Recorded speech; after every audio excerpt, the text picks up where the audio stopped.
গ্রামে তো সবারই যাওয়া হয়। তো গ্রামে যদি সবার যাওয়া হয়, আর যারা যায় না তারা তো গ্রামের সম্পর্কে আইডিয়া নেই, কিন্তু গ্রামে যারা যায় বা সুইমিং পুল, কক্সবাজার যারা যায় তারা খুবই এই জিনিসটা জানে যে যারা আহ, সমুদ্রে নামলো বা নদীতে নামলো বা পুকুরে নামলো, গলায় বা হাতে বা কারো কোনো মূল্যবান জিনিস যদি সাথে থাকে, পানিতে নামার পরে অনেক সময় সেটাই হারায়া যায়।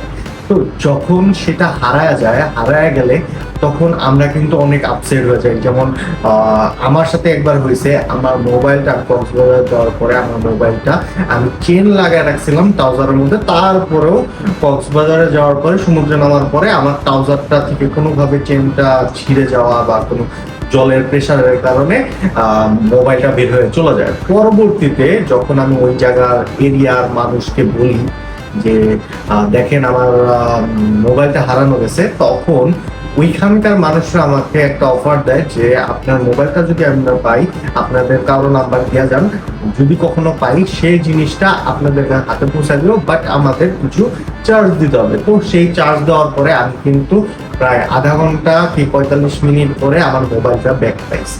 তো এই জিনিসটা আমার সাথে হয়েছে, রিজন হলো মানে আমি পাওয়ার রিজন হলো যে ওখানকার যে ডুবুরি টিমটা ছিল তারা আমাকে সাপোর্ট দিছে। তো এটা আজকে কেন আমি এই কথা বলতেছি, রিজন হলো যে আজকের যে গল্পটা আমি বলবো সেটা একটা ডুবুরির গল্প, যে যদিও কক্সবাজার না, কোনো টুরিস্ট স্পটে না, কোনো একটা গ্রামের যার মানে গল্প, যে গ্রামে আর কি জলের আশপাশ দিয়েই ওই গ্রামটা, আপনার পদ্মা সেতু বা মানে কোনো একটা বড় নদীর আশপাশেই।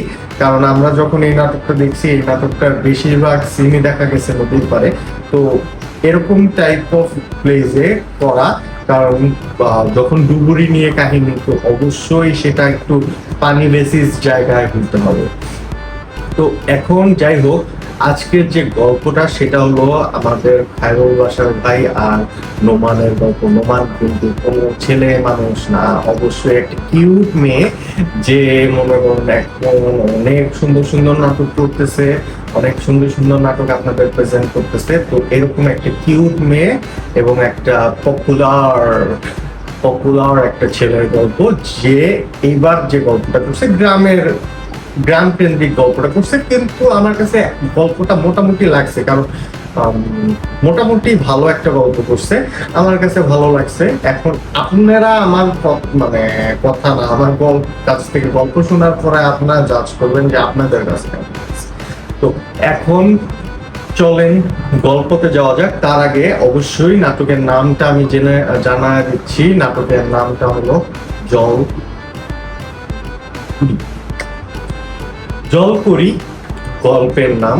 গল্পটা এখন শুরু হচ্ছে একটা গ্রামে, একটা বাজার থেকে, যে বাজারে একটা লোক তার গলায় 3-4টা মেডেল পরে বসে আছে। বাজার শেষ হওয়ার পরে সবাই চলে গেছে, তারপরে ওখানে বসে আছে। পিছনে আমরা ব্যানার দেখি, সেখানে লেখা যে 3বারের বিজয়ী একজন ডুবুরি সে। তো সে পানির নিচে অনেক থাকতে পারে, তার পৈতৃক ভাবে এই ব্যবসাটা সে চালায়, তার বাবা আগে চালাইতো, তারপরে সে চালাচ্ছে। তো এরকম একটা কনভারসেশনের মধ্য দিয়ে শুরু হয়। তারপরে অবশ্যই ইন্ট্রো আসে। তো আজকে আমার ইন্ট্রো তো আমি দেই নাই, তো তারপরে ইন্ট্রো আমি লাস্ট করবো। অবশ্যই যারা আমার ইন্ট্রো জানতে ইচ্ছুক তারা অবশ্যই লাস্টে যাবেন, কারণ আপনারা বলবেন ইন্ট্রো তো ফার্স্টে দেওয়া লাগে, ইন্ট্রো কেন লাস্টে দিচ্ছেন? তো ওইটা আপনাদের ইচ্ছার জন্য দেওয়া, কারণ আপনারা তো গল্পটা আগে বেশি পছন্দ করেন। তো আগে গল্প বলি, তারপরে আমি আমার পরিচয় অবশ্যই দিব। তো গল্পতে যাওয়া যাক। তো এখন তারপরে দেখানো হয় যে গ্রামের একজন মেম্বারের মেয়ে হলো আমাদের আজকের কিউট নায়িকা নোমান। সে আমাদের মেম্বারের মেয়ে এবং সে তার বান্ধবী নিয়ে খেলছে ওইখানকার একটা স্থায়ী, মানে মোটামুটি টাকা হইছে, রিসেন্ট ছেলে বিদেশে গেছিল, ওইরকম একটা বাজে ছেলে আছে যে মেয়েদের ডিস্টার্ব করে বেড়ায়। তো এরকম সব গ্রামে এরকম 1-2টা ছেলে থাকে যারা মনে করেন যে প্রতিটা এলাকার মেয়েদেরকে একটু টুকটাক ডিস্টার্ব করে থাকে, একটু পিচ করে থাকে, ইফটিজিং যেটাকে বলে। তো এটা করে থাকে। তো এরকম প্রতিটা গ্রামেই আছে। আপনাদের গ্রামে যদি থেকে থাকে অবশ্যই তার নাম মেনশন করবেন আমার গল্পতে। তো এরকম একটা ছেলে যে টিচ করে, তো তার বাপের একটু টাকা হইছে রিসেন্ট। তো এখন বিষয়টা হলো, যখন নোমানকে টিচ করতে যায়, টিচ করতে গেলে সে একটু রাগারাগি করে তার বাপকে রাখবে কিনা সেটা বলে তাকে ঢেকে দেয়। তো কিন্তু সে আবার ওই যে ডুবুরি, একটা গ্রামের ডুবুরি, তার উপর একটু সফটলি প্রেজেন্ট হয়, কারণ সে গ্রামে আর কি একটা ভালো একটা ছেলে, অলওয়েজ ভালো থাকে, সবাই তাকে ভালো জানে, তাকে অনেক ই করে, কিন্তু সে ইনকাম করেন খুবই সীমিত, তার ওইরকম টাকা পয়সা নাই। তো টাকা পয়সা যখন নাই, তো আমাদের যুগটা এখন যেরকম আইসা পড়ছে, টাকা পয়সা যার নাই তার কিন্তু কোনো দাম নাই। তো টাকা পয়সা আছে, তো তার অবশ্যই সে খারাপ হইলেও ভালো। তো এখন এই বিষয়টা গ্রামের মধ্যেও চলে গেছে, এটাই আর কি আমাদের আজকের গল্পের মূল মোটিভ, যেটা আমরা বুঝতে পারলাম। পরবর্তীতে যায় টুইস্ট তো অবশ্যই আছে। তো এখানে পরবর্তীতে দেখানো হয় যে নোমান ছেলেটা মানে নায়কের সাথে যে কথা বলে, নায়ক তাকে ইগনোর করে, একমাত্র তার বাবা মেম্বর বলে। বাট নায়িকা তাকে পছন্দ করে, কিন্তু নায়কও তাকে পছন্দ করে, কিন্তু জিনিসটা এক্সপ্রেস করে না, এক্সপোজ করে না নিজের ভিতর থেকে, সেটা বাইর করতেছে না। রিজন হলো তার বাবা অনেক টাকাওয়ালা আর আমি একজন গরিব মানুষ। সামান্য টাকা, যে একদিন কাজ পাই কি আরেকদিন কাজ পাই না, এরকম একটা মানুষ আমি, যে এলো তাকে অনেক মানুষ বিশ্বাসই করে না যে সে পানি থেকে একটা জিনিস তুলতে পারবে কিনা। তো তারপরেও সে গ্রামের খুবই এমন একটা পপুলার মানুষ, সে পানি ধরলে বলতে পারে যে এই পানিতে জিনিসটা পড়ছে কিনা, আসলেও পড়ছে কিনা। তো এইরকম একটা মানুষ। তো ফার্স্টের দিকে দেখানো যায় যে সে ফটকাও হইতে পারে, ভালো হইতে পারে, এটা আসলে ফটকামি করতেছে কিনা, কিন্তু সে জিনিসগুলো উদ্ধার করে, সেই জিনিসগুলো দেখানো হয়। ফার্স্টে একটা গলার চেন উদ্ধার করে, তারপরে যায় কানের দুল, টানের দুল, এই জিনিসগুলো দেখানো হয়। কিন্তু সে একজন ভদ্র এবং অনেস্ট মানুষ। তাকে অন্য গ্রামে যাওয়ার পরে তাকে এরকম ভাবে অফার করা হয়েছে যে আমাদের পুকুরের মধ্যে হাড়ি আছে, আছে, আমার মায়ের সম্পত্তি পুকুরের মধ্যে গায়রা রেখে গেছে, সেটা যদি পাও তাহলে সেটা তোমার অর্ধেক আমার অর্ধেক। বাট সে বলে যে ভাই, আমার তো লোভ লালসার কোনো নাই, আপনি যদি মানে আমাকে লোভ দেন তাহলে মনে করেন যে আমি কাজ করব না। তো এর জন্য সে ইগনোর করে চলে যায়, টাকা পয়সার তার কোনো লোভ নেই, সে একজন অনেস্ট মানুষ। বাট ফটকা যে লোকটা, সে মানে ফটকা যে ছেলেটা, এই নাটকের ভিলেন, সে আসলে জিনিসটা জানতে পারে, ফার্স্টের দিকে বিলিভ করে না। তারপরে নায়িকার বাবার সাথে সে একটা ভালো রিলেশন বিল্ড করে। যখন সে হাইটে আসতেছে ওই টাইমে ভালো একটা রিলেশন বিল্ড করে, রিলেশন বিল্ড করার পরে তারপরে জায়গা দেখা যায় যে তাকে বাসায় আসতে বলে, কারণ তার মা মেম্বারের তো অবশ্যই টাকার দিকে চিন্তা করবে আগে। গ্রামের মেম্বার বইলা কথা, গ্রামের মেম্বার হোক আর শহরের নেতা হোক, সবাই আগে চিন্তা করে। যাই হোক, এখন তারপরে জায়গা, তো সে তার ভোটের চিন্তা করছে, টাকার চিন্তা করে, তাকে বলছে যে আচ্ছা বাসায় এসো। তো এরপরে জিনিসটা কি, ফার্স্টে একটা গ্রামে ছড়াছড়ি হয়ে যায়, যে ছড়াছড়ি বলতে ওই ছেলেটাই ছড়াছড়ি করে যে নোমান আর বাসার ভাইয়ের মধ্যে কিছু একটা চলতেছে। তো বাবা আইসা রাত্রে অনেক গালাগালি করে মেয়েকে, গালাগালি করার পরে তারপরে তো এটা নিয়ে করার কোনো কিচ্ছু নাই। তো সেও বাবার সাথে একটু চিল্লাচিল্লি কইরা তারপরে তাকে ছেলেকে খাইতে দিতে চলে যায়। ইভেন তার মেয়ে যে বাসায় যা রাগারাগি করছে, এই জিনিসটা সকালবেলা বলে দেয়, কারণ হলো ওই ছেলেটার সাথে তাদের একটু হাতাপাই হয়, নানান কিছু হয়। তো এরপরেও যখন থামে না বিষয়টা যখন থামে না, এদিকে তো মেয়ের বাবাও জানে যে খারুল ভাইরা সে পছন্দ করে, কিন্তু সে বলতেছে না, মানে সেও বলতেছে না। এই জিনিসটা মেম্বার যখন জানা যায়, তখন জিনিসটা কি করে, জিনিসটা করে যে বাবা তো রাগারাগি করছে। এখন মেয়ে যায় ওই ইসের সাথে কথা বলতে না, ওই টাইমে ছেলে এসে তাকে একটু মারধর করার পরে যখন সে সহ্য না করতে পারে, তাকেও ইচ্ছা মতো মারে, ওই ছেলেকেও ইচ্ছা মতো মারে। দুজনের মধ্যে হ্যাপি ঢিসুম চলার পরে যখন যায় ঢিসুমটা শেষ হয়, তো ওই ছেলে তো নিজের অপমান সহ্য না করতে পারে, নিজের হাতের চেনটা ফেলা দেয় পুকুরে। সেটা আবার ওই গ্রামেরই আরেকটা মেয়ে দেখে ফেলার পরে তারপরে যায় এখন সে আইসা মেম্বরকে বিচার দেয়, ওই ছেলেটার বাবা আইসা মেম্বরকে বিচার দেয় যে আপনি এই গ্রামের মেম্বর, আমি আপনারা ভোট দিব না যদি আপনি এই বিচার না করেন। আমার ছেলের 5 লাখ টাকার চেন, মানে হাতের ব্রেসলেট, সেটা ফালায় দিছে, মানে চুরি করে নিয়ে গেছে, ছিনতাই করছে ওই ছেলেকে তো ছাড়া যাবে না, এই সেই বকচকর বলে। তো মেম্বর তো এটা আর হলো বা গ্রামের মেম্বারদের সম্মানও অনেক বড় বিষয়, কিন্তু আগে বিবেচনা করে ভোট আর এটা।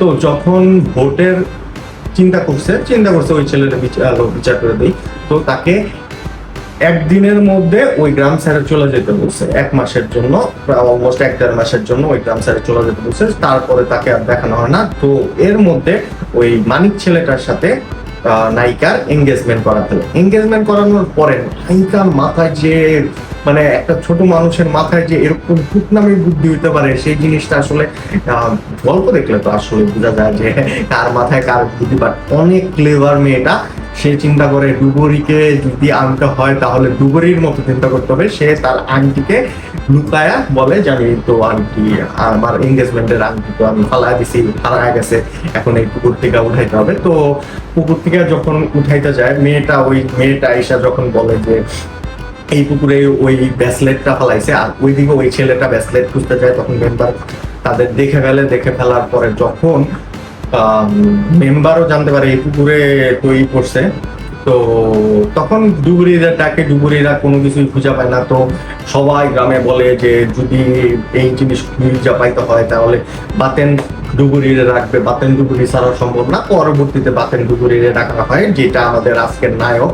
তো তাকে ডাকানোর পরে সে ওইটা খুঁজা বার করে, সে আংটি খুঁজা না পায় হলো ওই ব্রেসলেটটা পাওয়ার পরে ওই গ্রামের মেয়েটা সহ, নায়িকা সহ বাবার কাছে যখন বিচার দেয় যে এরকম বিষয়, এই ছেলে আমাকে রাস্তার মধ্যে টিচিং করতো, অনেক কিছু করতো, এই ছেলে ভালো না, প্লাস হলো এই ছেলেই আগে অ্যাটাক করে তারপরে এই জিনিসগুলাই করছে। যখন এই জিনিসগুলো তার আব্বার কাছে বলে, সে তার সম্মানের ভয়ে, গ্রামবাসীর ভয়ে সে চিন্তা করে সে এই ছেলের সাথে বিয়ে দিবে না, সে রাগারাগি করে তাদেরকে পাঠা দেওয়ার পরে এখন বাতেনকে তো সরাসরি সে বিয়ে দিতে পারে না, এর জন্য সে ডাইরেক্টলি বলে যে আমার মেয়ের আংটি যে এই পুকুর থেকে বের করতে পারবে তার কাছে আমি মেয়ের বিয়ে দিব। এখন অনেক তো প্রতিযোগী, কারণ ওই গ্রামের কিউট মেয়ে নোমান, তো অনেক প্রতিযোগী, এই প্রতিযোগীর মধ্যে এই আংটি কিভাবে খুঁজে পাবে? তো খুঁজে পেতে হলে তো বাতেনেরও নামতে হবে। এখন বাতেন তো ট্রাই করতেছে না, তার মন মানসিকতা অনেক খারাপ, কারণ তাকে এর আগে একটা অপমান করা হয়েছে। তো এই জিনিসটার কারণে সে একটু মানে ভাই গরিব হইতে পারে, সম্মান তো আছে, এই কারণে সে একটু মন টন খারাপ করে আছে। এর মধ্যে নায়িকা হিসাব বলে যে আমি তো আসলে আংটিটা ফালাই নাই, আংটিটা আমি খালি শুধু তোমাকেই চাই, কোনো চাই না। তো এর মধ্যে নায়ক তো অনেস্ট ভাই, সে ভাই কোনো 2 নাম্বারই করবে না। তো এর জন্য সে বলে যে আমি ভাই 2 নাম্বারই করতে পারবো না, যদি তোমাকে পাইতে হয় তাহলে রিয়েলি যেমনে ভাবে পাওয়া যায়, সঠিক পথে পাওয়া যায়, ওইভাবেই ট্রাই করবো, বাট আমি 2 নাম্বারই করবো। যখন 2 নাম্বারে করতে চাইতেছে না, তখন নায়িকা জিতে আংটিরা পুরো ফালা দেওয়ার পরে সারাদিন অনেক মানুষ খুঁজা পায় না। এখানে আসলে একটু যে কথা আছে যে একটু আপনার গল্পটাই হয়ে গেছে যে ড্রামার, কারণ এটা তো ড্রামাই। তো হ্যাঁ, এতগুলা মানুষ নামলো, সে পাইলো না, বাট বাতেন নাইমা প্রায় অনেকক্ষণ 2 বাধিকা পাওয়া যাওয়ার পরে, তো যে কথা সেই কাজ মেম্বারের মুখের কথা, তো বিয়ে দিয়ে দেয়। বিয়ে দেওয়ার পরে বাসর রাত্রে তাদের দুজনের মধ্যে কথা হয় যে বাসর রাতে কি কথা হয়, এটা তো আর আপনাদের বলা লাগবে না, বাসর রাত বলে কথা, কারণ সবাই জানেন যে বাসর রাতে কি কথা হয়। বাট মেয়েটা জাস্ট জিজ্ঞেস করে যে তুমি কেন এতক্ষণ টাইম নিলা এই আংটিটার জন্য? তখন আর কি সে বলে যে আমি আমার মানে পিতাকে পানির নিচে দেখছি, ইভেন তার কাছ থেকে পারমিশন নিছি, তারপরে যে আংটি তুলে নিয়ে আসছি। এটা আসলে একটু বেশি হয়ে গেছিল, এর জন্য আমি ওইরকম মানে পুরা গল্পটা যেমন তেমন ছিল, এইটা একটু অন্যরকম লাগছে, এই কারণে লাস্টের ফিনিশিংটা আমার কাছে ওরকম মজা লাগেনি। তো যাই হোক, এরপরে গল্পটা শেষ হয়ে যায়, বাট এই গল্পটা অনেক অনেক ভালো ছিল। মানে একটা গ্রামীণ গল্প অনুযায়ী ঠিক আছে যে আসলে গ্রামের মানুষ যে সবাই টাকালা হয় না, বা টাকা যারা আছে তারা কি করে, তো এই জিনিসগুলো আসলে এই গল্পের মধ্যে আছে। তো আপনারা চাইলে যারা গ্রামীণ ফ্লেভার দিতে চান, কুকুর টুকুর হাবি জাবি এগুলা দেখতে চান, তাহলে যারা দেখেন নাই তারা দেখতে পারেন এই নাটকটা। অনেক ড্রামাটিক্যাল কাহিনী মানে ইয়ে আছে। আর যার যে ছেলেগুলো নোমানকে পছন্দ করেন তারা যদি তাকে দেখতে চান, কিউট ফেসটা দেখতে চান, তাহলে অবশ্যই এই নাটকটা দেখতে পারেন। আদারওয়াইজ আমি বলবো ওইরকম যে বেটার, একদম বেটার একটা নাটক ওইরকম বেটার না, চলে, এভারেজ একটা নাটক। তো যারা যারা দেখতে চান তারা যাইতে পারেন। আর যারা যারা আমার ভিডিও দেখতেছেন তাদেরকে অসংখ্য ধন্যবাদ।